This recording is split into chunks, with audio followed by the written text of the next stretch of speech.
Grabe talaga tayong mga Pinoy. Mag-asawa na kami pero tignan mo.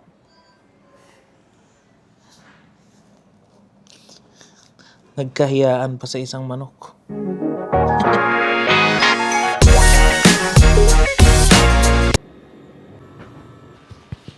New week. Wait. New week, new video tayo ngayon. Today is Saturday. Off namin ngayon kaya pupunta kami sa isang restaurant. Sikat siya dito sa Qatar. Nag-o-offer sila ng iba't ibang klaseng barbecue food. May kebab, may hummus, saka yung mga iba't ibang klase ng rice. Pero before kami umalis, kailangan ko munang ayusin tong air cooler.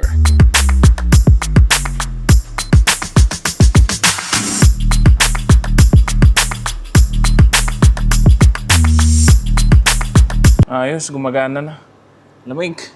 Effective din pala. Stay, okay? Good girl, stay.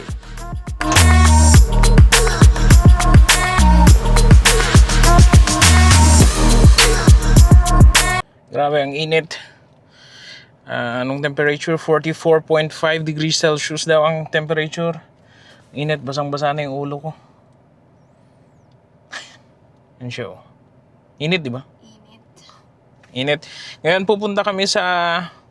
Anong branch ba yan? Sa Binomran branch siguro. Maraming branch itong Afghan Brothers.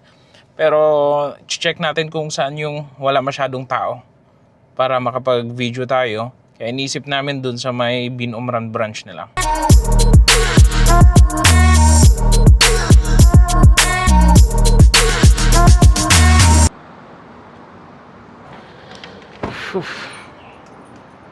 Tagal na rin namin hindi nakapunta dito sa Afghan Brothers. Lagi na lang order. Na-miss namin yung uupo ka rin. Kaya check natin kung meron silang available seating ngayon dito.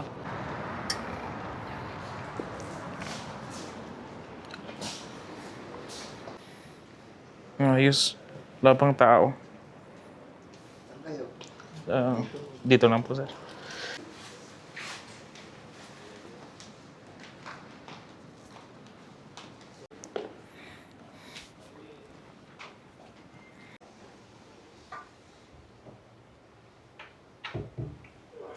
Ayos. I-check na namin yung menu. Kung ano ang aming orderin. Kung worth ba talaga yung paglabas ng ganitong kainit.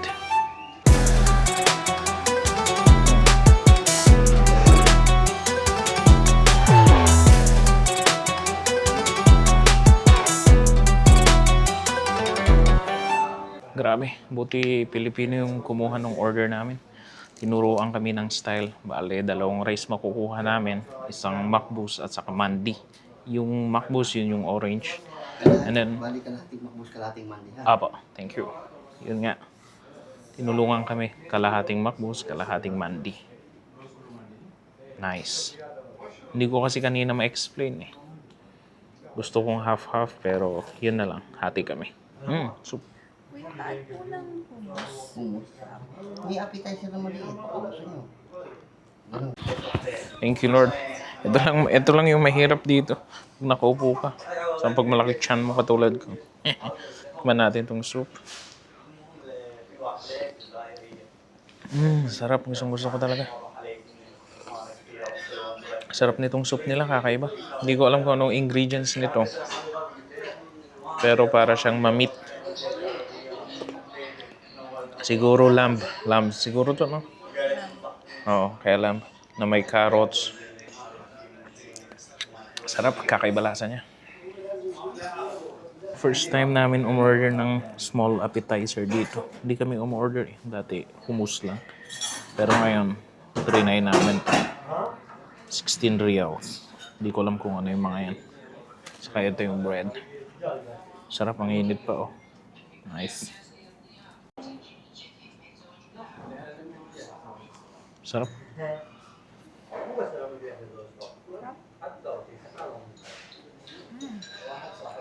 Appetizer pala.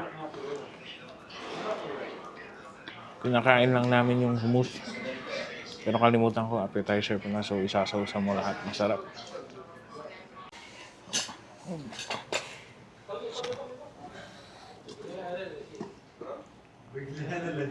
Oh, wow. Apo, thank you. Pwede pong soft drinks pala. Dalawa pong Coke. Dalawang Pepsi. Thank you.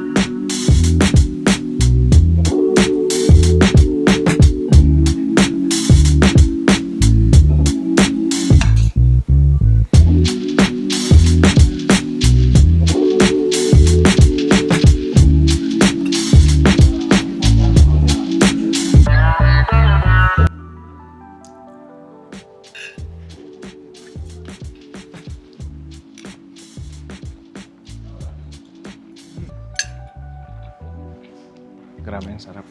Ang sarap ng food nila. Mas lalo tong beef or lamb. Sarap. Tapos nilagyan ko yung, pinaghalo ko yung yellow and orange rice.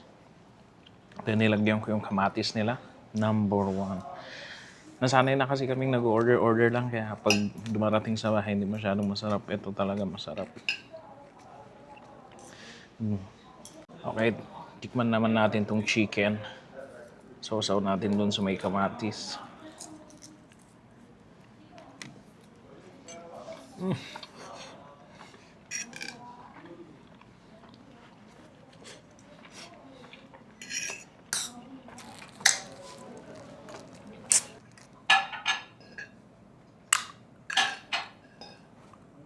Sarap. Ano masasabi ng asawa ko? Check natin. Mas masarap talaga pag dito kayo nakain. Napaka-fresh, saka masasarap. Grabe. Number 1.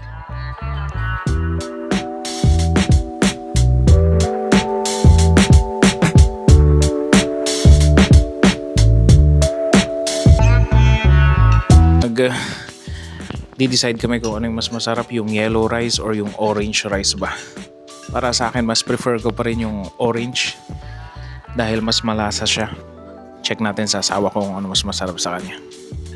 Sa akin naman, mas gusto ko yung orange rice kasi yung mandi rice parang meron siyang lamb taste. So, hindi ako kumakain ng lamb. So, prefer ko yung orange rice. Oo.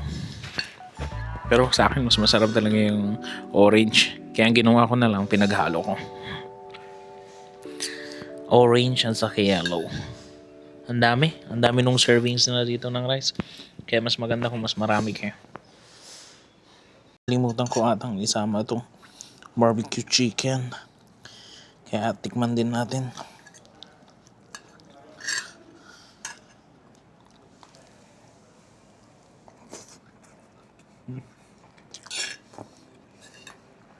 Sarap.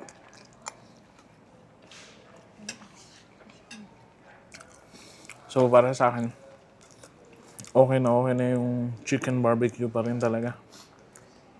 Staple, sinubukan ko lang yung grill para may ibang option. Pero kung ulitin ko, yung barbecue chicken talaga. Masarap eh. Sandal muna. Grabe. Ito lang din yung konting issue. Medyo mahirap kumain kasi syempre kailangan mong mas bumaba. Yung tiyan mo, mabubusog din talaga. Hinihirap na tuloy ulit kumain. Pero ayos na rin. Ito lang din talaga time namin pag off ng Sabado ng asawa ko. Pinipilit namin talagang lumabas din sa umaga. Kasi pag normal trabaho day, hindi rin kami nakakalabas. Kaya pag may maganindong chance, kumakain din kami sa labas. Date type. And overall experience naman namin dito is sa ngayon, maganda sa umaga, tahimik. Wala masyadong tao. Meron lang tao kanina sa ibang rooms. Pero umalis na. Kumain lang ata ng appetizer. Kaya wala na, solo ulit namin. Pero busy to pag mga gabi sa kahapon. Maraming tao.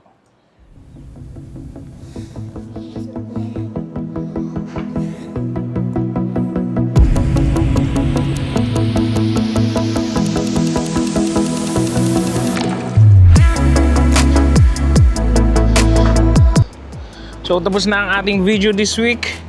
Yun lang, Afghan Brothers nakakabusog. Grabe ang init, alas 12.